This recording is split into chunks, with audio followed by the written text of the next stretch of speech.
Hi there everybody, just popping by to give you an update on the Kino Lorber 4K releases. Now, I left you on my last video for a few dollars more and a fistful of dollars, and then we were more or less up to date with where we left off there. But of course, there have been a lot more releases since then, and I'm going to take you through those as well and talk about some of the upcoming titles for 2023, which looks to be a very exciting year for Kino Lorber 4K collectors like myself. Big shout out to Alan Jones, of course, who is on Facebook regularly, and he has also got all the Kino Lorber 4K releases. Hi there, Alan. And I must say that my video on Kino Lorber's 4Ks that I put on my channel earlier this year has been my most watched video. Thanks to everybody who watched that video. I think over 1,900 views. Absolutely exceptional. So basically, I'm going to carry on where I left off. We start with Out of Sight. Out of Sight, of course, is a Steven Soderbergh film, and it came out with George Clooney and Jennifer Lopez, Ving Rhames, and Don Cheadle and Albert Brooks. This is a great transfer because he's very, very good with colour in his films, Steven Soderbergh. Just show you the rear of the cover here. There it is. Some features on that, not over endowed with features, this particular release. And as always, as I said last time, Kino Lorber comes in a Amaray case inside. The slipcase always comes with a slipcase, by the way. And if I open the slipcase up, you'll see there are two discs inside. Just going to cover my face for a moment. And there they go, the 4K and the Blu-ray. The 4K, of course, is region free. The Blu-ray is region locked to region A, which is the US and Canada region. So if you don't have a multi-region player, you're going to have to acquire one, or at least a player that plays these discs. Well, most of the features, well, all the features actually, are on the Blu-ray disc and not the 4K. Now, moving on, a great release that came not long after that was a super one. Lots of people I saw on YouTube got this release. It's, of course, Eternal Sunshine of the Spotless Mind.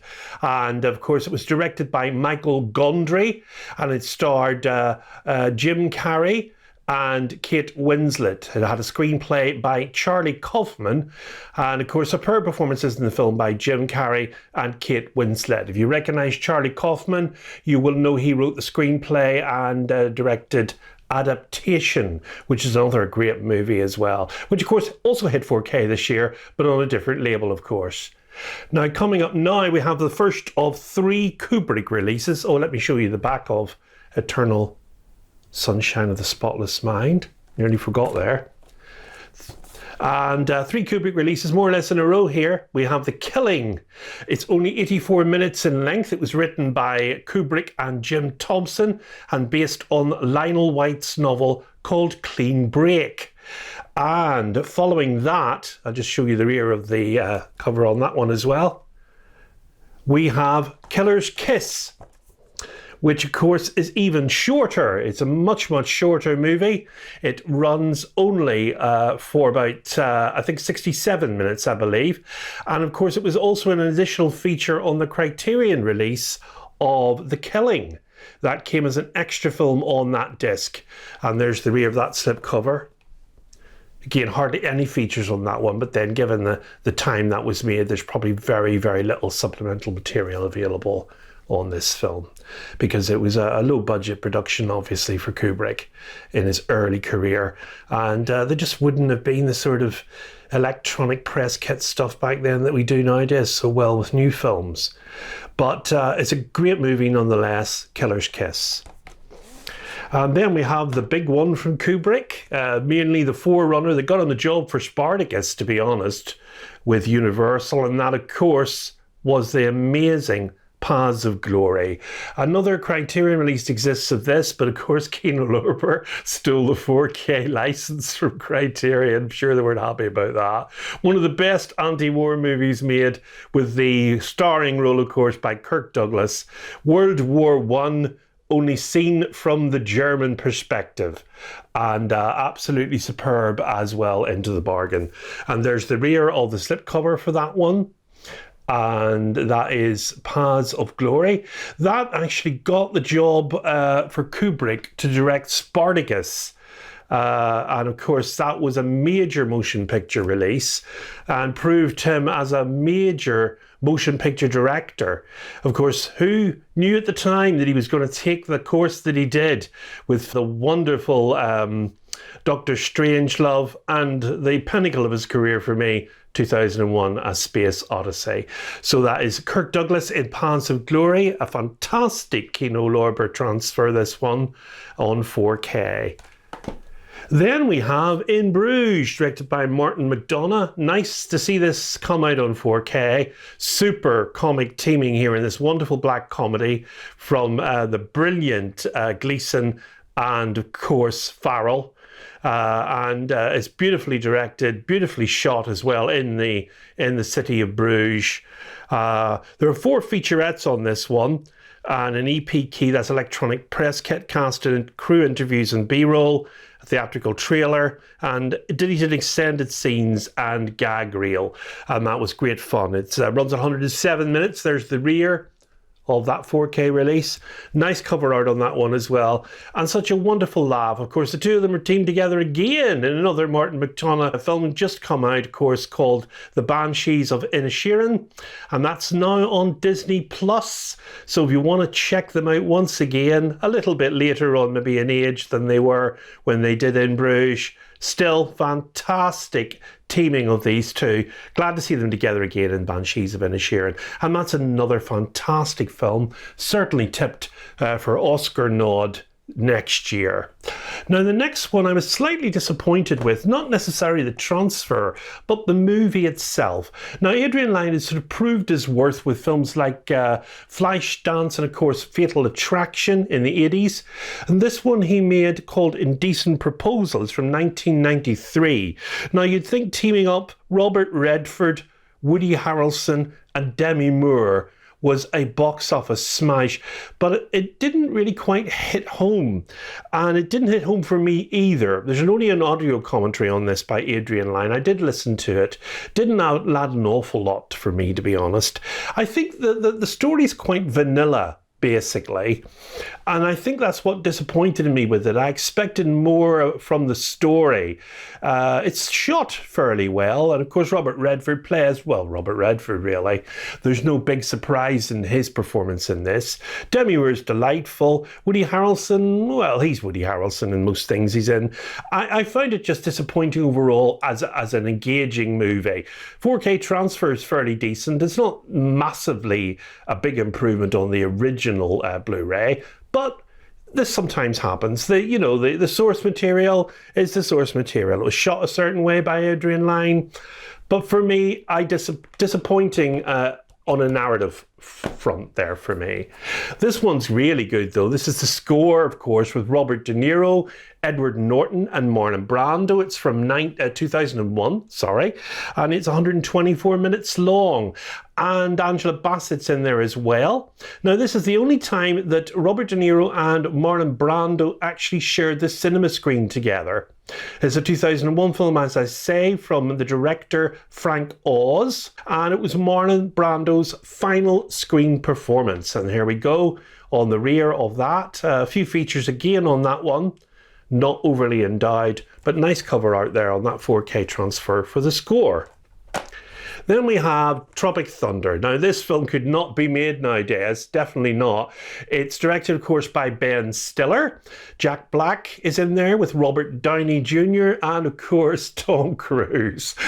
Only as Tom Cruise can do. He's absolutely hilarious, especially the dance, of course, in the end titles. Great, great fun. As I say, you could not make this nowadays because it's blackface, but there we go. Fantastic fun to watch. Tropic Thunder. And as I say, it was made in 2008, 107, and there's another cut of 121 minutes on here as well. And it's great fun. It's a great fun film. That's all I'm going to say. And of course, here we have The Usual Suspects, directed by Bryan Singer. Great performances in this from Gabriel Byrne, Stephen Baldwin, Chaz Palminteri, Chris Pollack, Pete Postlethwaite and the now persona non grata Kevin Spacey.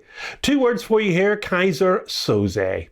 Now, it's a one-time watch, this film, because of the plot twist in it. I did watch it again, of course, recently when I got this 4K. There's the rear, some features on there as well. And I think that it's still a great film, but of course you know what is coming. And all the time I was watching for the clues as well to see where they were too. And they're there. They're all there, but you're not paying attention the first time round. And that is one of the things about this film. The first time watch is the most satisfying, certainly for me. Rewatches, you're watching for more finer detail, but you cannot badmouth these performances. They're first-class performances from everybody involved. Great ensemble cast in this. Pete Postlethwaite, superb in his little appearance as Kaiser Soze's messenger. It's just a great film all round. That's the usual suspects. Nice to see it getting its 4K release. Now, I'm a big Brian De Palma fan, of course, having Blowout recently come to the collection in Criterion in 4K earlier this year. And we've just had Carrie had its Scream Factory release as well on 4K. More Brian De Palma on 4K, please. And this one, of course, came from Kino Lorber on 4K. It originally had been available in Criterion. It's Dressed to Kill. Fantastic performance, of course, from Angie Dickinson for as much as she did the actual film, of course, and a great performance from Michael Caine in a rather unusual role, I would say. I'm trying not to give too many plot spoilers away here. And the rear of the cover, stacks of features on this one, a lot of them ported from the Criterion release. That's not a problem. That doesn't bother me. But again, you see, Criterion probably hoped to bring the 4K of this out and they didn't get there. Kino Lorber stole the license from them. But needless to say, Dressed to Kill is probably one of my favourite Brian De Palma movies as well. Then we have Clint Eastwood coming up, and this is, of course, Escape from Alcatraz. Now, Escape from Alcatraz, very few features on this, from 1979, and 112 minutes. A little movie he made, I think it sort of not got away, but it's not that well remembered compared to some of his other Dirty Harry movies, and of course, his other films like Unforgiven, which sort of occupied a time period, I think. This one sort of slipped through the net. But I'm glad Kino Lorber's picked it up. Nice transfer on this in 4K. It's in a full screen format as well. Here are the features, very little again on this film on the back. And of course the tagline is "No one has ever escaped from Alcatraz and no one ever will." Clint Eastwood's going to have a bloody good try. That's all I can say. Don't want to give away too much there. The next one, also Clint Eastwood, directed by Clint Eastwood, of course, and a much later Western, of course. And this is High Plains Drifter from 1973, 105 minutes in length, and a scope presentation, this one, 235. I really enjoy this as a Western. I'm hoping they'll also think about Pale Rider coming to 4K in the not too distant future. Another one of my firm Western favourites from Clint Eastwood. And that brings us right, I didn't do the rear. Sorry, there we go. There's the rear. Lots of features on that one. Love that picture at the top there. Great picture. And we bring us not quite up to date, because I'll tell you why in just a second. We have Mystery Man. This is 122 minutes from 1999, and got a great cast on this one as well. Hank Azaria, Eddie Izzard, we got Greg Kinnear, brilliant William H. Macy, Lena Olin, Jeffrey Rush, Ben Stiller. God, the list is endless. Tom Waits. They're all in there. Great set of features on this one. Super little fun movie, this, to be honest. Forerunning sort of a lot of those heavier superhero movies that came much later. But it's a great romp, really. I do like that. Champion City and the legendary superhero. Love it. I'm reading the back there. So that's it. That's me more or less up to date. There are a few titles, one title in particular I'm still waiting for, and that's the taking of Pelham 123. Now, the taking Pelham 123's just got delayed. It's on its way across from America, and unfortunately, it's just got held up. Another one that's held up in the post as well that I can't show you is the brilliant Paul Newman film, Nobody's Fool from 1994, which just got its release as well. Now, we have Death Wish coming very soon in early 2023. Can't wait to see that brilliant Michael Winner film. Maybe not all the sequels to it were good, but certainly Death Wish was excellent. Great news on the 1969 movie, The Italian Job, coming to us early next year as well. Rawhead Rex is, I think it was due to have a release this year, but it's got put back. But still, we're seeing from 1986. The excellent John Schlesinger movie, Marathon Man, with Dustin Hoffman, and of course, the fantastic Sir Laurence Olivier. The sequel to Saturday Night Fever recently got its anniversary release from Paramount in 4K. This is the 40th anniversary 4K edition of this from Kino Lorber from 1983. Some say sequel's better than the original. Thunderbolt and Lightfoot, interesting this one, from 1974. Great Clint Eastwood film, of course, with Jeff Bridges. And the thing is, on the Clint Eastwood box set, this actually was only a DVD. They couldn't even find, Warner Brothers couldn't even find a decent enough print of that. Clearly, Kino Lorber had done slightly better, and I'm very excited to see what that looks like. We've got 3 Days of the Condor. Now, this had a German steelbook release. It's from 1975. And also with a German steelbook release, which I have both of these, Serpico. But both of them are coming to Kino Lorber 4K. So if you didn't splash out for those German steelbooks in 4K, you can get the Kino Lorber releases. Bug, an interesting choice from 2006, coming next year. Then we have Brick, of course, Rian Johnson's, I think maybe his first film, I'm not sure exactly, but certainly an early release from him, and that's great. Stephen King adaptation, Needful Things, coming to 4K next year from Kino Lorber. The 1974 film, The Longest Yard, coming to Kino Lorber on 4K next year also. Great to see from the Thomas Harris set, Red Dragon from 2002, coming next year from Kino Lorber. Also, from 1964, the brilliant Burt Lancaster film, The Train, also coming to 4K. These are all, I think, original scans from the original camera negative. Leviathan. I remember around the time of The Abyss, Leviathan was sort of doing the rounds in the cinema at the same time. That's from 1989. Ronin. Now, that was meant to come out much earlier with Robert De Niro, of course, the great film that from 1998. I think we should see that in 2023 now. And also running a bit late, hopefully now next year, To Live and Die in LA, the brilliant William Friedkin film. And I think what was happening is Friedkin was approving the remaster. That's probably what's caused the delay on that one. The Manchurian Candidate, that's on 4K, the 1962 version, not the remake. Underworld, interesting choice this one. Of course, it's a Sony film, and it already came out in that box set of Underworld films, so I'm not quite sure whether Kino Lorber will actually still release that in 4K. That was from 1985. And of course, Criterion missed the boat on this one in 4K, very much announced early on this one. Still not appeared though. 12 Angry Men, Sidney Lumet, 1957.